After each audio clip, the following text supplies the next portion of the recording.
Good afternoon, brothers and sisters. It's a great pleasure to be here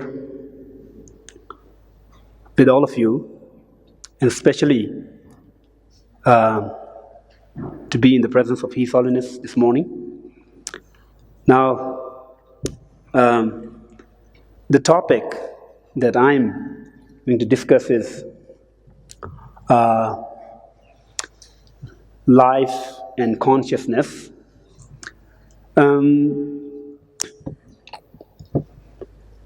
First of all, I think Mr. Chris, the Professor Chris, have very kind of precisely and very given a very informative presentation this morning about the probability of the life in the universe and the definition of the life according to maybe the astrobiological field, or maybe his personal view. So now, first important thing that we need to discuss about life and consciousness. First, it's very important to know that we are discussing about the life within the universe, and we are discussing about the consciousness within the present universe that we are dwelling in, or that we are living in. So from that point of view, it also makes interesting to talk about the universe itself. And basically, it's a very common question, like how universe came into existence. This question has been hunting the human beings for a long time, since the beginning of human kind of community. So all the different spiritual tradition or the religion try to give answer to this question, but in past 1.5 century, the new varieties of answers have taken over the old version of answers, those were circulated in the society. Now, since I'm representing the Buddhist community, so I should better present the idea according to the Buddhist community, how we look at the universe and how it came into existence. According to the Buddhism and Buddhist cosmology or Buddhist study of the world system, very common answer is the whole universe and the world system, all the different varieties of world system came into existence as a result of the karma. But how it came into existence as a result of karma, if we ask that question, then I think Buddhist literature is not very clear on that part. It's not very clear on that part, but still there is a way that the Buddhist literature explains how universe comes into existence. But here what we need to know is a very common term used in the cosmological science or the astronomical science or astronomy is universe. Is there a parallel and kind of equivalent term in Buddhist literature? There is a big question mark on that. Of course, we talk about in Tibetan language, of course, we use the term jiktengi kam, but then that have a kind of a lot of different connotations attached to it. So when we talk about the jiktengi kam, the term commonly used in Tibetan Buddhism and the study of Abhidharma. It explains different varieties of the Jigten Gikam. Probably we can replace this word with the term universe. But then in astronomy, there is very kind of every term have a very specific meaning. Like we say planet Earth, then we say the solar system, then we say the galaxy, the Milky Way galaxy, then we talk the universe. It's a kind of a different size every time. But then when we talk about the Jigten Gikam, it may not be that specific. So it may be confusing when we keep kind of doing comparison in between these two traditions. So from that point of view, there are kind of a lot of areas where things are very vague and kind of gray. It's not black and white.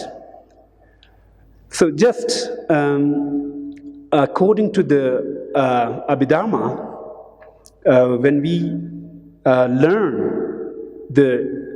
how the Jigten Gikam came into existence, it teaches us about the kind of time span.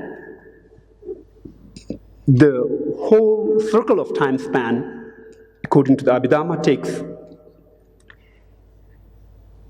80 eons, 80 intermediate eons to complete the whole circle of the kind of emergence and kind of staying continuously, and then the kind of destruction, and then after that, the absence of the universe.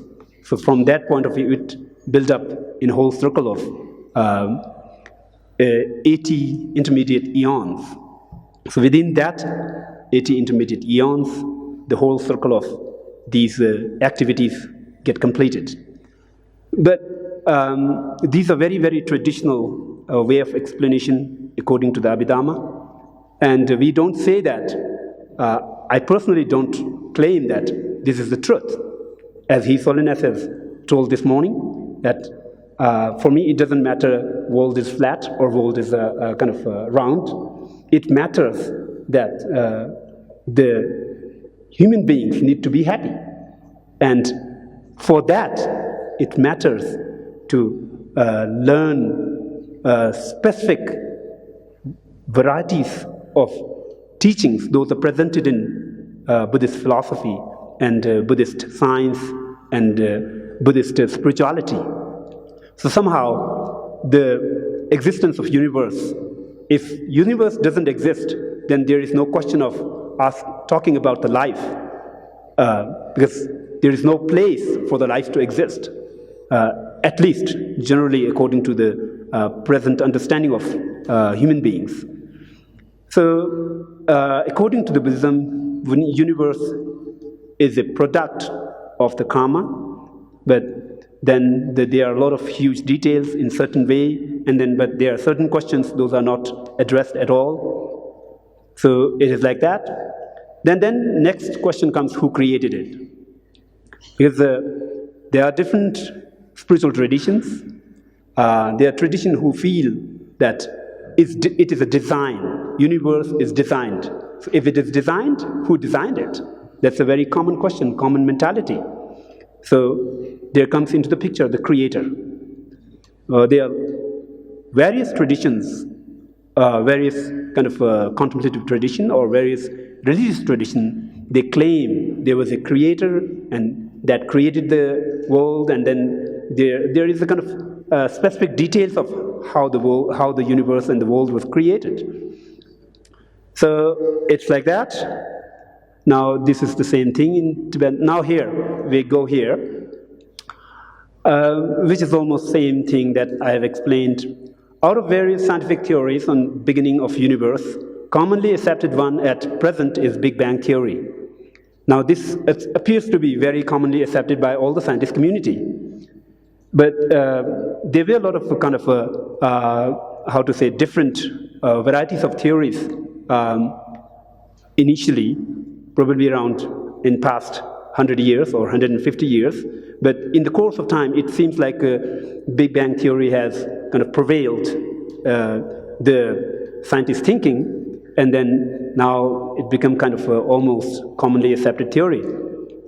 But then there are kind of experimental studies going on, and in many ways I feel like some of those experimental studies do approve, it's a certain way or certain extent, the Big Bang theory is the kind of most accurate and precise theory. But I'm not an expert on that, and I leave that to the astronomers and to other kind of physicists who may be addressing these things. That could be one way of looking at it, how universe came to existence. Then, out of various theories in Buddhism, common one is after completion of empty eon, a very subtle wind appeared, and it gradually grew into universe. The habitat solar system that is included in that. The process requires one intermediate kalpa. The emergence of the kind of physical universe, it requires one intermediate kalpa, which is kind of calculated to be 300 billion years. I don't know about the accuracy of that, but it is provided in some writings where probably someone has calculated it. I'm not a kind of professional mathematician, and I'm not a kind of expert on that too. So now here, the traditional Buddhist way of explaining how universe came into existence, it's very difficult to prove it through any kind of experimental science study or something like that. But then how the universe kind of came into existence at the other side, in the scientific community, they have a tradition of taking exploration and then kind of doing experiments and then trying to prove that. So they do have sizable kind of data that they have acquired through their own studies and their own experiments in that field. So it's like that. Now next thing that we need to look into is the question how life and consciousness evolved in the universe. This is a very, very kind of a tough question, how life and consciousness evolved in the universe.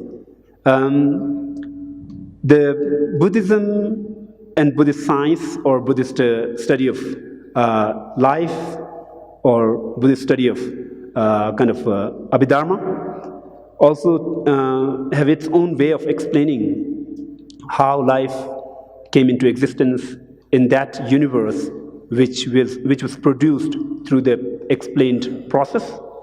In that process, it says that according to commonly accepted scientific theory is the natural selection unclear on beginning of consciousness. So that is what I feel.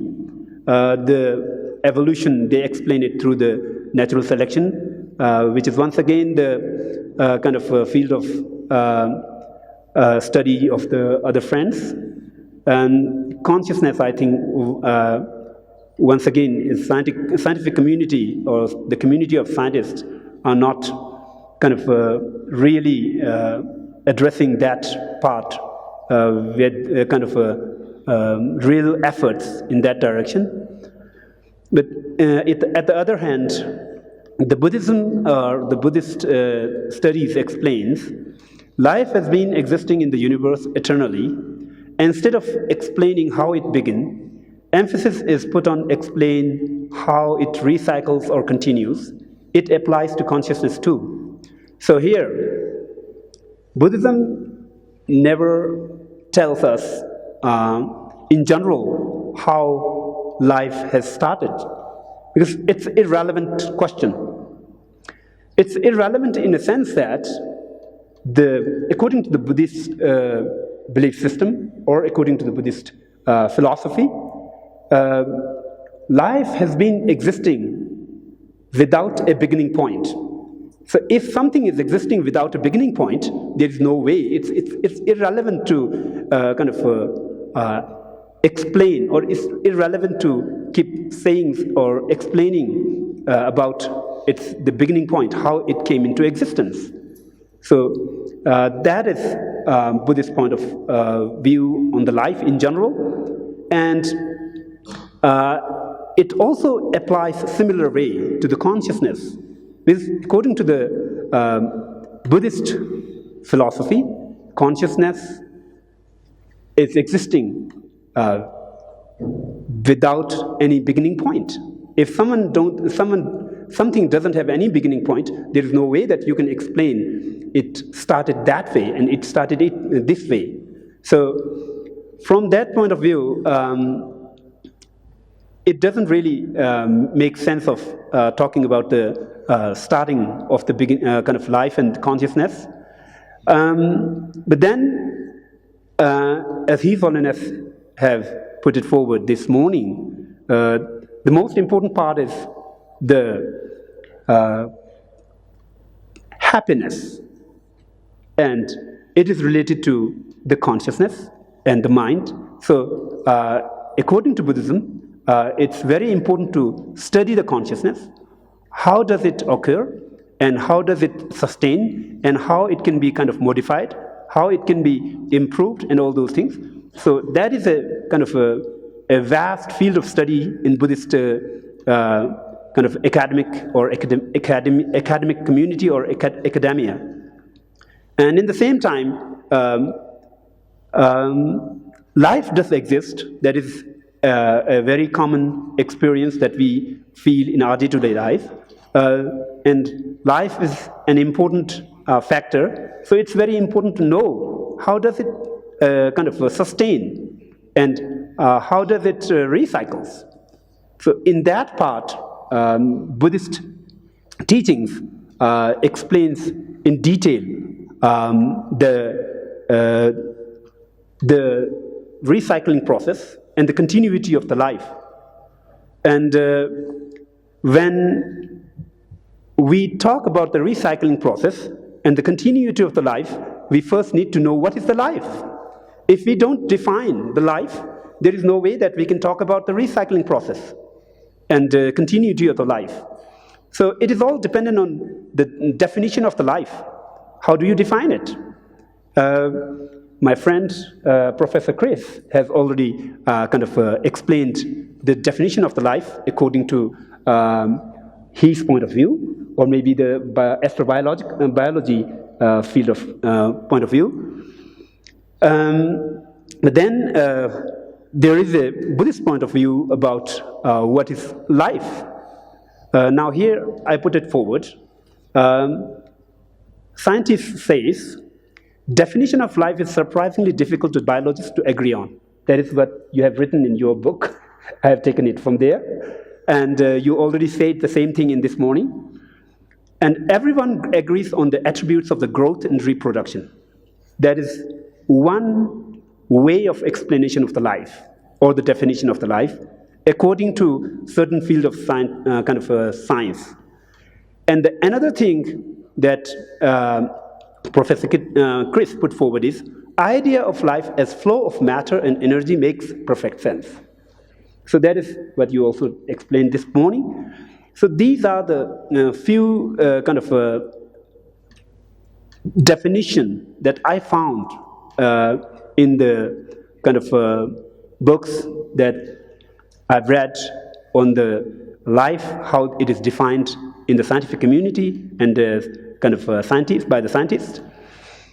And then when we compare it to the Buddhist way of looking, kind of defining the life, the Buddhism says life is something that have primary function to be central support of consciousness. So now it's a very different kind of definition compared to the definition that is presented by the scientific community and the scientists. Now, this is based on the Abhidhamma study. In the Abhidhamma, within the Abhidhamma, there are different traditions of Abhidhamma. At presently, most prevalent in the Tibetan Buddhist community is the Abhidhamma Kosha. Abhidhamma Kosh, according to Abhidhamma Kosh, the definition of life is like that. But then, according to the Abhidhamma Atsanga, definition of life could be a little bit different. Because Abhidhamma Atsanga explains the life from different angle. They divide the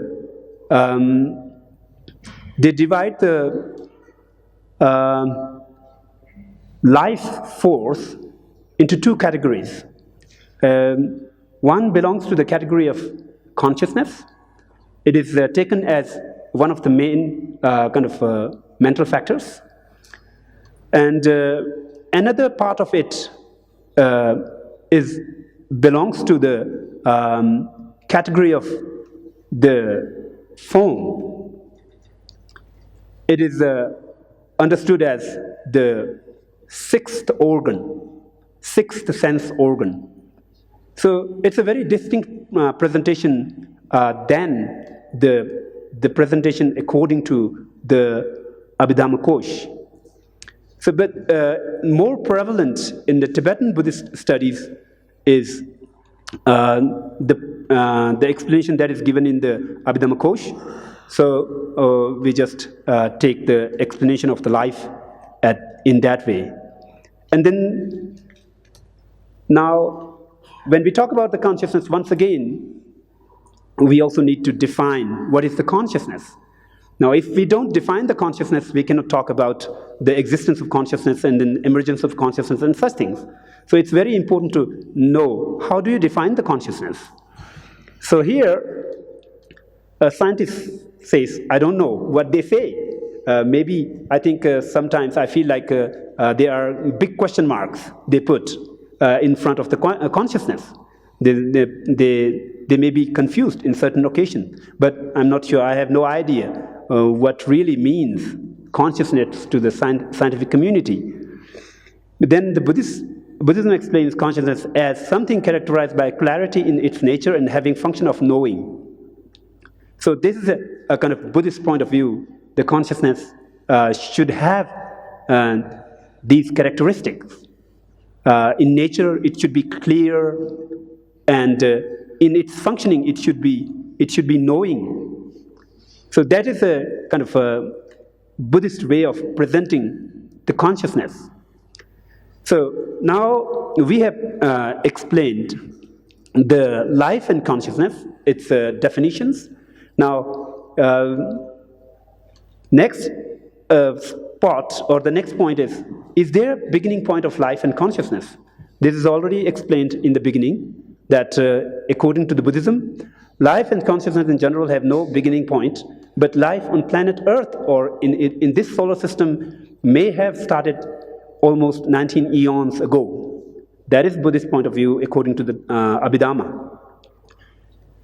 In general, we cannot put a beginning point for that, but life on Earth may have. Life on planet Earth and life in this solar system that we are living may be built up or started 19 eons ago. But then how did it start? There is a big that could be the next question. How did it started? According to the Buddhist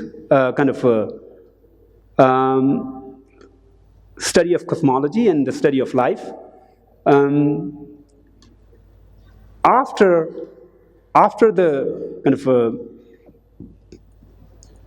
emergence of this physical solar system, then only after completion of that, the life started to exist there.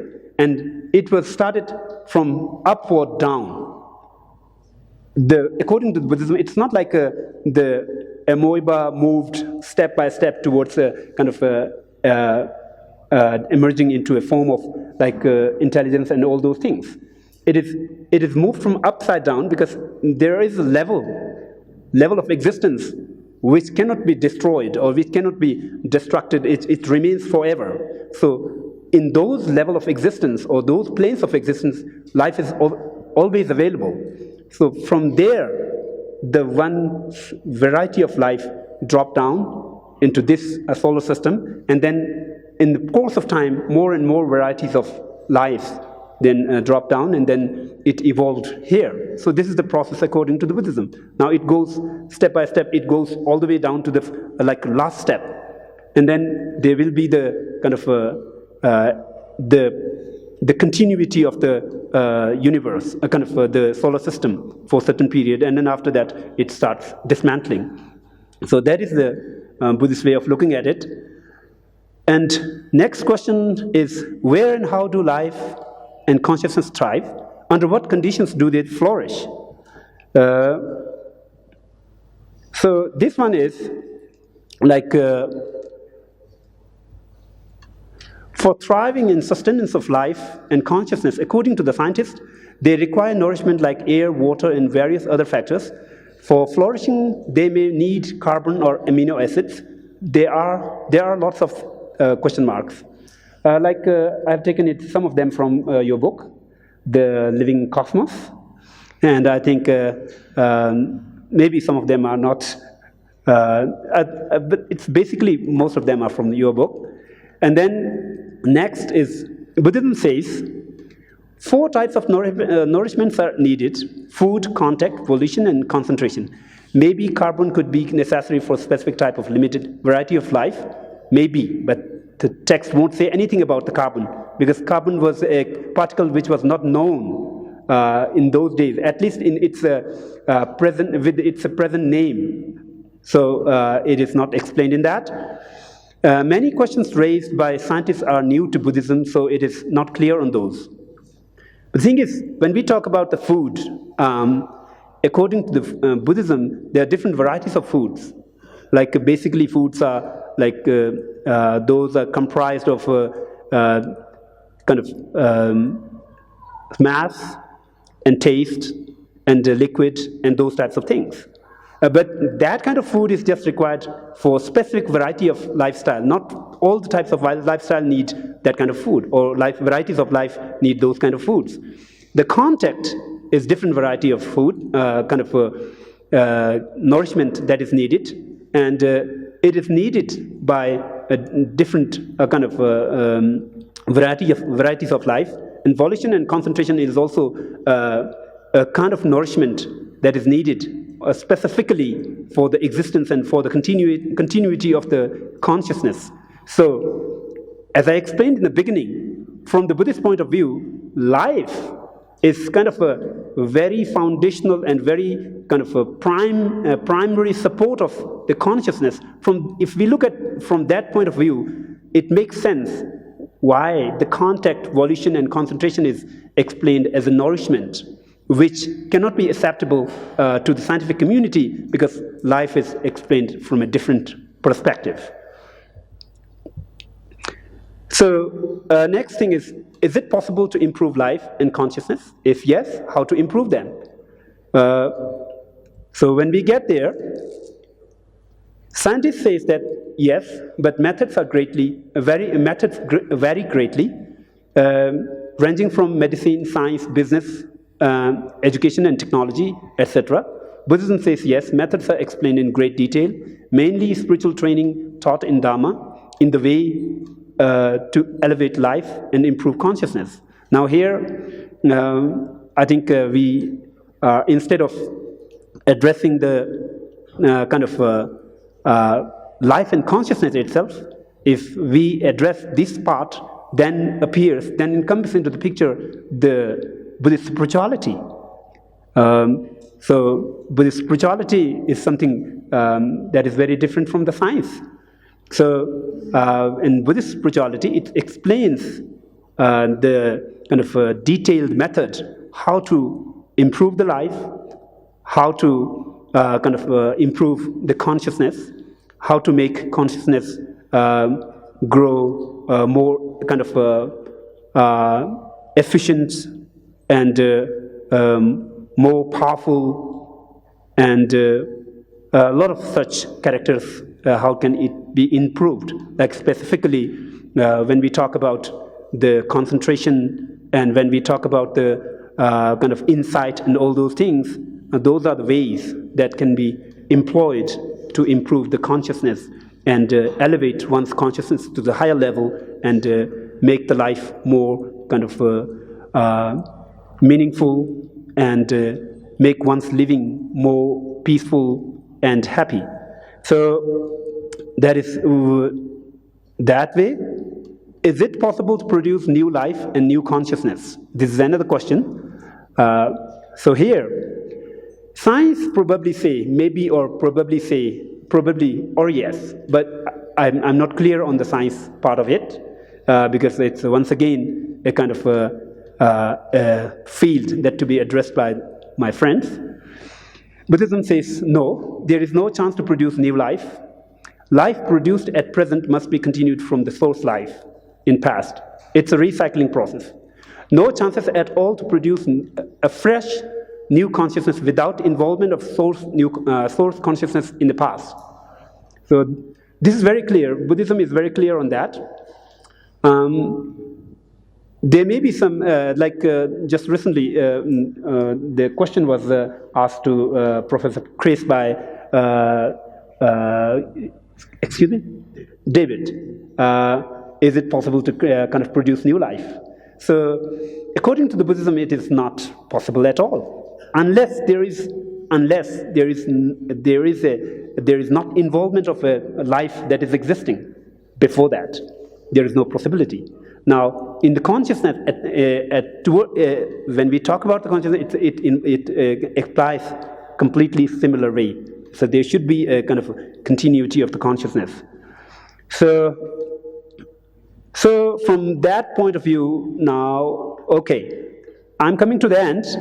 So here, the difference between the scientific community and the Buddhism on explain the life is huge. I feel like the definition of the science, it is all dependent on the definition of the life. How do you define the life? Because according to the Buddhism, it is not necessary to have any kind of form to sustain life or to have consciousness. Consciousness is capable to sustain by itself without any support of the form. So that is a very different, very completely different way of looking at the consciousness.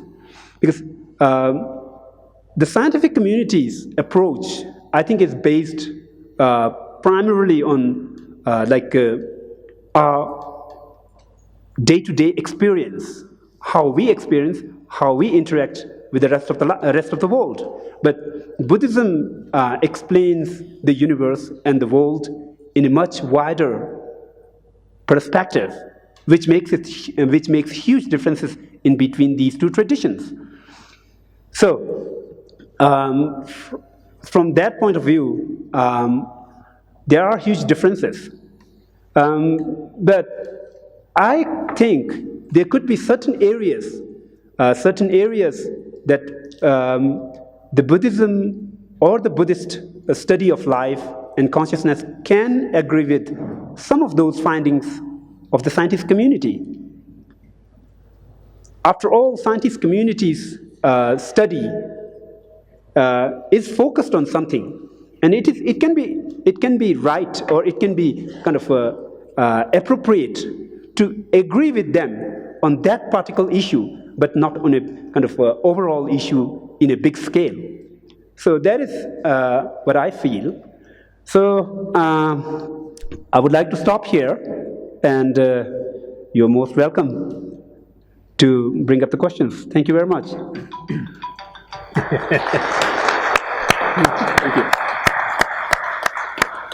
Thank you. Thank you, Ken Rinpoche. Thank you. That excellent comparison between contemporary science and Buddhist perspectives.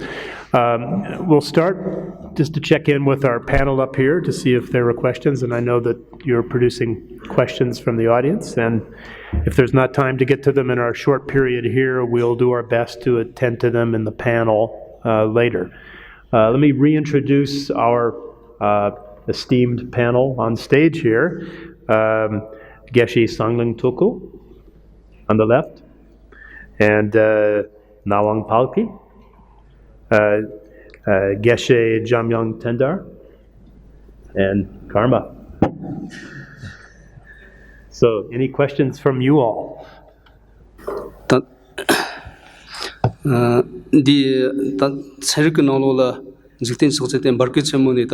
고즈니 마 지텐데 치가용 거서다 나도 넘버지나 까와 쳤다 동부 걸사 착거더니 아니위가 더니 지기가 타마데 동이가 지니다 까와 데른 바전도 지니다 나도 지텐 처럼식 니소용 거로 어디지디가나 단 차르그 나로라 마켓 체모니 지텐 지텐 쳤다 지다 당가도 넘비 존에 까와 쳤세 니데라 지금 템비 소소로 간데 지고니나 아니 지금 문템비 소로 지금 소로 가리가리오는 데 리모치 공사가리오는.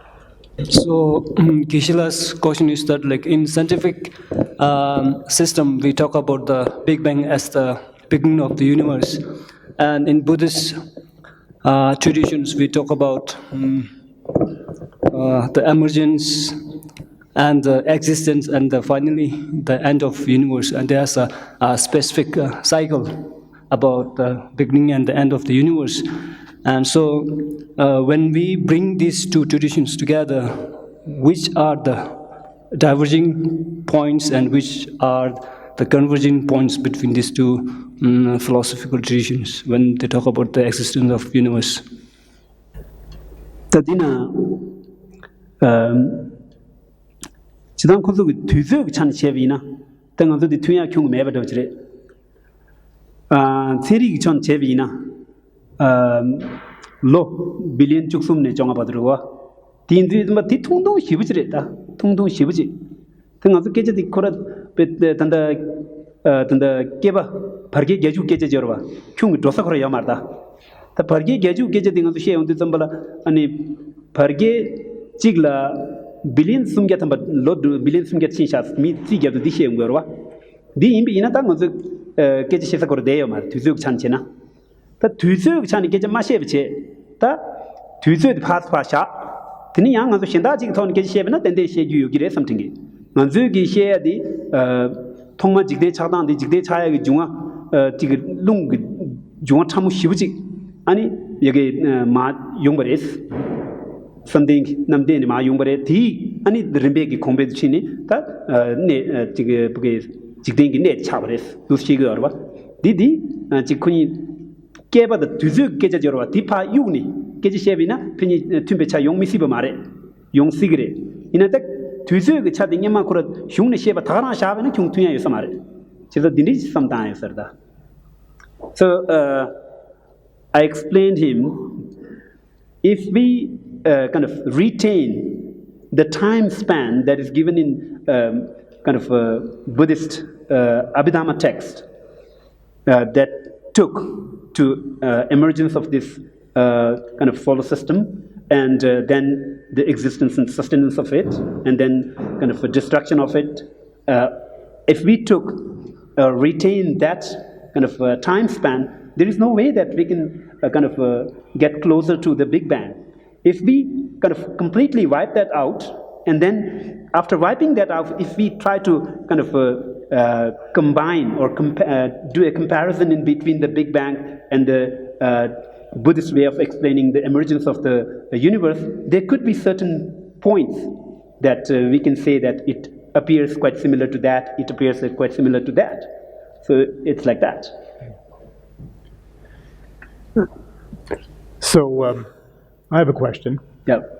So I like very much the definition of life as a center of support for consciousness, and I think these are very interesting things to consider, and a discussion that I've often had with monks over the years is where do you draw the boundaries around where consciousness is possible, or where sentience is possible.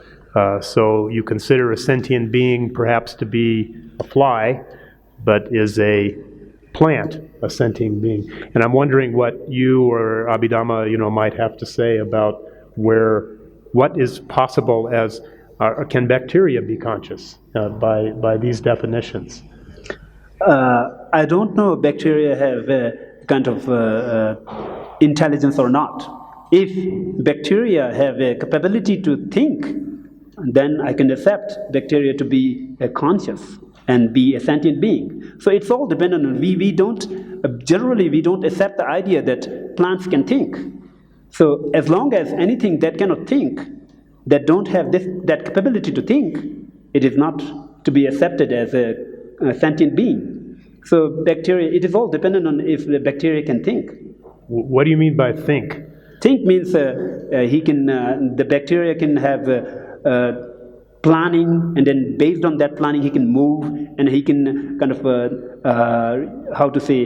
he can move to consume the things, and he can do those functions that those intelligent beings can do. So that is what I feel. Well, this may be the seeds for a longer discussion later, because it's a very, very interesting point. Is that the same as your definition of simply clarity of nature and function of knowing? So, to be continued. Thank you. Thank you. Ngarazugi dan nangju ne shek delaya namshe se ondu kanla namshe thamu shek warwa tanda tserba ge se ondu kanla pen namshe do di kyone kuntul be ngodo do che kyone mendo de indu kanla namshe thamu di shumjer gyube lungsam thamu ji yore rwa lung tinde thamu de mangu ji chu diba ina ragwa ji chaye na sa kan shwedi. I would like to ask Rinpoche a very small question. From Buddhist point of view, when we talk about consciousness, we can talk about a very subtle consciousness. And along with that, we talk about very wind energy which carries or which embodies that subtle consciousness. And when we ask our science scholars, they don't really have overall acceptable definition of what is consciousness. And so my question really is that if we combine these subtle wind energies together, then can we have a grosser level of wind energy that we can detect in a gross level? Chidang di namshi chamyu gu namsha shie di yang nangbeg shung nanglo la yongda ma imba che yang tumu ma imba che redwa yongda ge jige namshi gi namsha shie undu namshi chamyu ke jadi yungya marwa ta di tumu ma imba desen khashi china an namshi chamyu gu namsha shie di ge ani shombe lung gi namsha shie dine shie ni yung dia jore ina yang di shombe lung gi namsha di lung the tun du ni ani lung rakpa regi yor besna di khande ina samthingi di shombe lung di lung rakwa regi yona di shombe lung di zo di peje ta jig namshe thamyu da namsha di ten gyobe shombe lung thon ke je shebe ina ni di shombe lung di yang peje nami be sonrochi she gung ro chage yore jig le la sobe wang chungwe di shebe ina di an du ni ani jig bge jig rakwa nami rakwa chage yona mena se di chikti yang sega shuna di sega dine ji yore se di sega chang thong ma ju di shutu ya ji shuna sega ma thong yin chang di shunu thebre ena yang ta tanda di namshi chamyu gu namsha di tanda di namshi gu namsha she undu mage tanda ngazung ngombe shuna tanda ngomba zeu gu na tanda di la namshi thara ge namsha chik chitang ta namshi la nangsing thara yorte manzu dige shindu thave namshi ge namsha de yungu ya marwa di maybe into tindere de ina tanda di magena tanda neden debe lugi ngomba duba sing jore ngomba dube namsha she undu ngomba dube nang tini thuba yi gi namshi gi ani ten dilaya nganzo wangshi gi ten la sukjing ongbu shaba na shi thuba yi gi namshi gi ten la ya nyingi ongbu sing sha ngudwa nyingi ongbu se de chu che undu ani nyingi kildu nebe ani shindu tabe jikpage sukjing jing la sha go yore se achi di she undu dig de she gyabi undu ta di chetanda tes di insare tanda di ngomba duba di pheke tol gyuriya di tanda varanasi gi tolub gilobe semba dojla gyuyore di gyurdu khunan di deba chithi yore deba di na de she gyabi undu halam ma do jig di ta sanga lamya ni shebe peje jikpage manzudi mishik bi tigle se chi gyorwa ti da chanyam du chi da chanda bu du se chi tin sung yore ina yang di chige ta lobin chimbo semba dojla khurangi sanga lame sik ani phajo de jikbage ngoba duba de sik ni ga si bi na tin de thone an chik sung ba yingir ma du jige khurang zo ge chigore ne den de be ngobe shung nang lo la ani mishik bi tigle se thanye di yungge ayo sam sam dawchi sedan dinde ta deshi ge dang ki khebar ji yungge sare ta di indu what dinde jiresha my answer is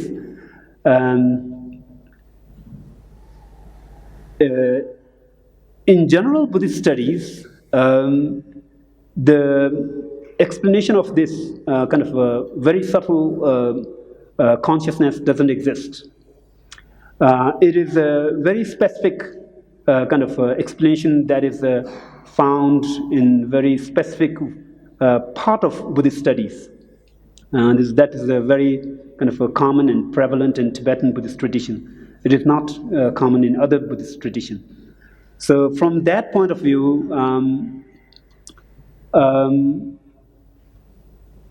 that point of view of the Tibetan Buddhist tradition, it's very difficult to say that the kind of the mount of that subtle consciousness, which is known to be the kind of a subtle wind, can kind of how to say evolve and become kind of coarse matter. It's very difficult to say that because the text is not very clear on these issues, and it seems like it's a kind of ripening. It's a ripening state of some kind of karmic action. If it is a ripening state of some kind of karmic action, then it could be very difficult to say that it can evolve to the kind of a level of being a very coarse wind. So it's like that. Then beside that, when we talk about the subtle mind, even though this in the kind of Abhidharma tradition, they have different levels of subtleness of mind explained, but they still don't explain that subtlest level of mind that is explained in the highest Yoga Tantra. So there are huge differences in that way. But then there are some tradition like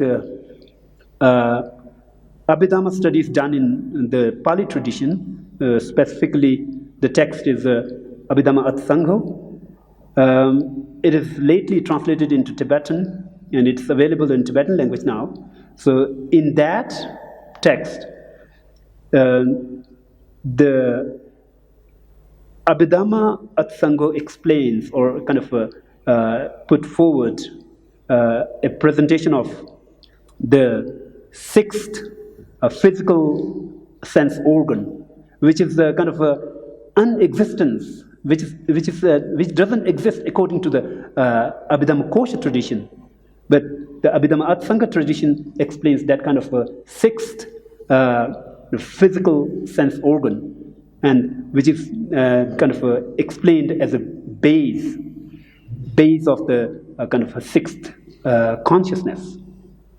And then the scholar who translated the text also kind of have written a commentary on it, and in his commentary he says that maybe this sixth physical sense organ could be kind of the Abhidhamma Atsango text or writer could be pointing towards the kind of subtle